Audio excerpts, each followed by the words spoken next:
Okey. Tengok kat situ. Ini bab yang keempat dalam 2.1. 2.1 ni pun sendiri banyak bab dia. 2.1 kalau kita tengok pada apa? Pada dia punya pecahan-pecahan subtajuk dia ada 2.1 bab 2 ni ada sampai 2.5. 2.1 pun sendiri tu ada banyak. Okey, tengok dalam bab ni kita akan belajar, kita akan cover dalam bab sebab nutrien, kepentingan nutrien. Nutrien ni adalah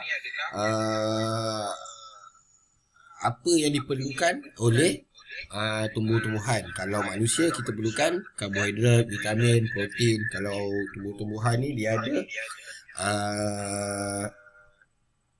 tu sendirilah apa nutrien dia sendiri. Okey.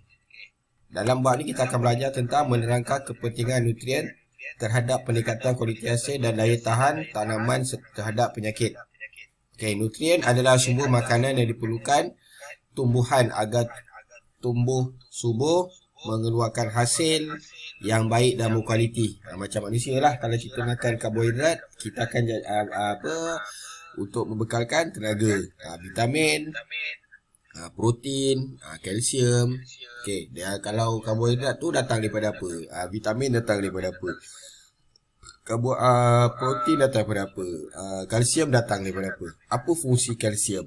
Kalau untuk manusia, kalsium biasanya untuk tulang dan gigi. Kalau haiwan dia lain pula. Kalau tumbuh-tumbuhan. Okey, jenis unsur nutrien ni ada dua. Yang pertama nutrien makro dan juga mikro. Nampak macam sama, ejaan dia je beza. Makro dengan mikro. Okey, makro dengan mikro. Okey, kalau nutrien makro ni dia ada karbon, oksigen, nitrogen, fosforus, kalium, kalsium, magnesium, sulfur. Okey, kalau nutrien mikro, boron, klorin, kuprum, ferrum, mangan, zinc, molybdenum. Okey, benda-benda ni terdapat kat mana ni? Kat dalam baja. Okey. Nampak tengok situ dia punya fungsi. Ni dah cikgu dah pendekkan dah. Okey, yang pertama unsur karbon. Okey, ataupun dia punya singkatan dia punya dia tulis C je. Karbon, oksigen atau hidrogen. Ini semua untuk pembentukan, fungsi dia untuk pembentukan karbohidrat untuk pembesaran dan simpanan makanan. Okey. Ini COH. Okey. Ini tiga ni yang paling penting. Rasanya tingkatan 4 cikgu dah terangkan. Okey. Yang pertama nitrogen. Ni yang keempat lah. Yang warna biru ni paling penting. Ini memang akan ditanya setiap kali peperiksaan confirm. Okey, nitrogen atau N. Okey. Fungsi dia komponen protein untuk menghasilkan klorofil. Okey, yang kedua mempercepatkan proses pembesaran pokok. Yang ketiga membanyakkan hasil daun. Okey, seterusnya fosforus. Okey, ataupun P. Okey, mempercepatkan pengeluaran akar, bunga dan buah. Okey, yang kedua mempercepatkan kematangan pokok. Yang ketiga menguatkan tangkai buah. Yang keempat sumber penghasilan tenaga dan perlu di peringkat awal pembesaran pokok. Okey, kalium. Kalium fungsi dia untuk mempercepatkan pengeluaran bunga, buah dan tisu meristem. Okey, perlu untuk metabolisme kanji, protein dan pengaktifan enzim. Okey, keupayaan menahan penyakit. Okey, seterusnya kalsium atau Ca, pembentukan dan pembahagian sel. Magnesium Mg, pembentukan klorofil dan merangsang enzim. Okey, seterusnya sulfur S, pembentukan asid amino dan protein. Okey, dapat ni. Nitrogen, fosforus, kalium. Ini paling penting. Okey, biasanya kalau dalam baja-baja tanaman ni dia akan sebut 3 huruf je. N P K. Okey. Walaupun sini dia tulis phosphorus, tapi kenapa huruf P? Kenapa dia tak tulis huruf F? Sebab phosphorus ni dalam bahasa Inggeris dia P-H-O-S. Phosphorus. Okey. Sebab itu dia guna huruf P, dia tak guna huruf F. Okey, kalau baja tumbuhan biasanya kita akan beli baja tu label mesti ada tulis huruf NPK. NPK. Okey, boleh? Kalau tumbuhan biasanya mesti baja ni. Baja ni adalah baja lengkap. Mesti ada tiga unsur ni. Yang pertama nitrogen, fosforus, kalium. Okey. Seterusnya unsur boron. Bertindak balas dengan enzim. Klorin atau CI membantu pertumbuhan pokok. Okey, kalau ni tadi makro kan, ni mikro pula. Kuprum atau Cu, pembentukan klorofil dan merangsang enzim. Ferrum, Fe, membantu proses fotosintesis. Okey, mangan, menghasilkan klorofil dan merangsang enzim. Okey, zinc atau Zn, komponen enzim dan digunakan pada auksin. Molybdenum, Mo, itu untuk pengikatan nitrogen. Okey, nampak ni. Dia terangkan 3 je biasanya. Sebab apa? Sebab 3 ni lah unsur yang paling penting. Nitrogen, fosforus dan juga kalium. Ataupun singkatan dia NPK. Jangan sebut NFK sebab apa? NPK ni untuk short form dalam bahasa Inggeris. Okey. Kekurangan nutrien. Kalau kurang, kita kurang bagi. Okey. Yang pertama, klorosis. Klorosis ni adalah penyakit kuning pada daun tua. Kalau tengok pokok tu, daun dia kuning-kuning tu maksudnya penyakit klorosis. Sebab apa? Sebab kurang nutrien nitrogen. Okey. Tapi kalau berlebihan, apa jadi kalau berlebihan? Okey. Daun pokok rimbun berwarna hijau tua. Pertumbuhan akar, bunga dan buah kurang. Tak boleh lebih dan tak boleh kurang. Okay, fosforus, kalau kita kurang ambil, pokok terbantut lewat matang dan warna keunguan pada daun muda. Daun muda patutnya warna hijau. Tapi ni warna ungu. Okay, nampak ni, warna keunguan. Okay. Seterusnya, jika nutrien berlebihan, berlaku kekurangan Cu dan Zn. Apa Cu dan Zn? Tengok balik. Cu, kuprum, Zn, zinc.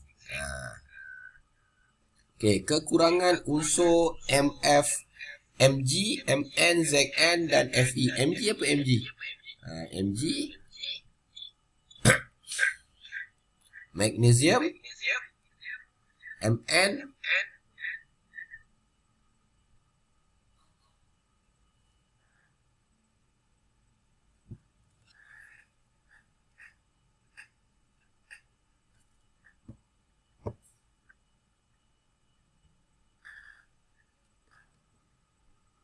okey, Mn, hello, boleh sambung?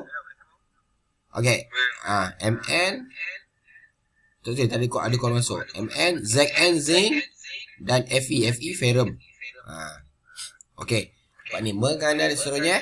Okay, menganalisis keperluan nitrogen ni kalau kesan kekurangan nitrogen. Tadi kita cakap ada 3 je. Nitrogen, fosforus dan juga kalium.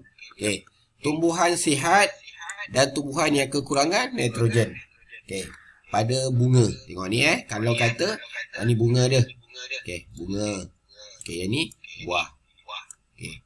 Daun bahagian atas hijau. Nampak ni. Kalau kekurangan nitrogen. Daun bahagian bawah kekuningan atau ada tanda mati. Ini kalau kekurangan nitrogen. Ini kalau yang sihat, ini kalau yang tak sihat. Okey. Untuk kesan kekurangan fosforus. Okey, tumbuhan sihat. Okey, nampak ni. Bunga dia cantik je kan. Buah dia pun cantik. Kalau yang kekurangan fosforus, berwarna keunguan. Nampak tu? Nampak betul? Warna ungu.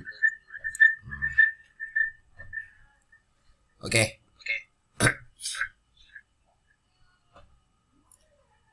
Yang ni kalau kekurangan, ni bukan kalsium kalium. Kalium. Bukan kalsium, salah. Sorry Kalium. Okey. Kalsium untuk manusia. Okey, tumbuhan sihat. Nampak ni. Bunga cantik, buah pun cantik. Kalau kekurangan kalium. Kalium.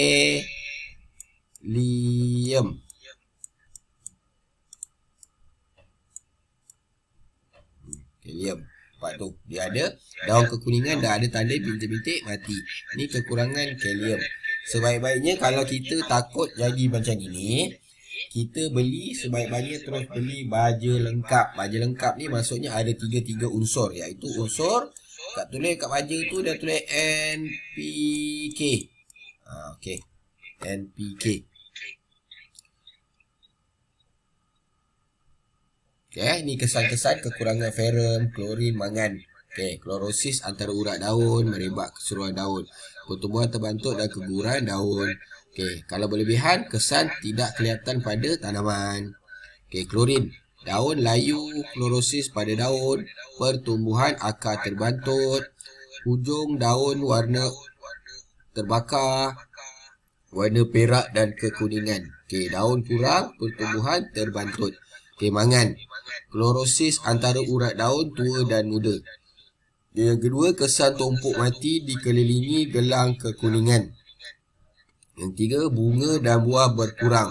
Okey, kesan kalau berlebihan, dia akan berlaku klorosis. Klorosis apa tu? Kuning pada daun. Okey, pertumbuhan terbantut, maksudnya pokok tu tak besar. Okey, molybdenum, klorosis juga.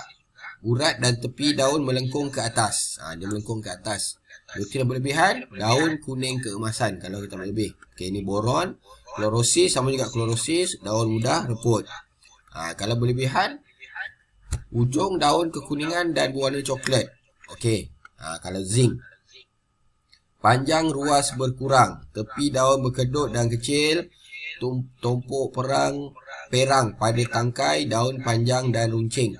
Okey, seterusnya, kalau berlebihan, klorosis antara urat daun bermula dari tepi dan merebak ke seluruh daun.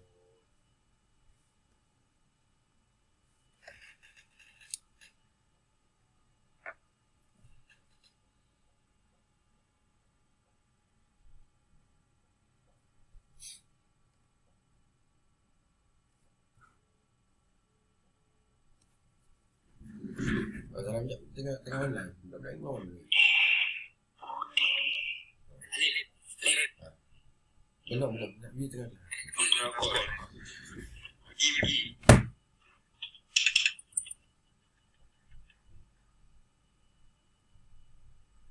Ada kau masuk. Okay, sambung lagi. Okay, zinc. Bergegar tak bunyi aku? Okay, zinc. Panjang ruas berkurang. Tadi dah tengok kan? Tepi daun berkedut kecil. Tumpuk perang. Bukan perang, perang. Perang tu macam warna coklat. Pada tangkai. Daun panjang dan runcing. Runcing ni maksudnya tajam. Dia panjang, dia tajam. Tajam. Kalau lebar lah. Lebar. Kalau ni dah lebar. Yang ni daun runcing. Klorosis, sama juga klorosis. Antara urat daun bermula dari tepi dan merebak keseluruhan daun. Okey, seterusnya kuprum. Okey, daun berwarna hijau. Bentuk daun tidak sempurna, bergulung. Kalau tengok daun tu bergulung. Okey, tangkai daun bengkok ke bawah, bunga sedikit dan atau tiada. Okey, tumbesaran berkurang. Kalau berlebihan, klorosis antara urat. Tengok paling banyak sekali klorosis. Klorosis ni dia akan berlaku pada daun. Okey. Kita nak senang je, kita nak tahu kalau kata ada masalah dari segi kita punya nutrien, sama ada terlebih atau terkurang. Okey, nampak ni. Nitrogen deficient leaf. Nampak ni, daun dia warna apa? Kalau macam ni warna apa? Potassium deficient leaf. Leaf ni daun lah. Calcium deficient leaf, a zinc deficient leaf, a boron deficient leaf. Okay, ini apa tanda-tanda kalau kata daun tu tidak sihat. Nampak ni, kuning. Yang ni warna coklat-coklat. Yang ni warna putih. Yang ni hijau. Hijau dia hijau tak sekata. Yang ni putih.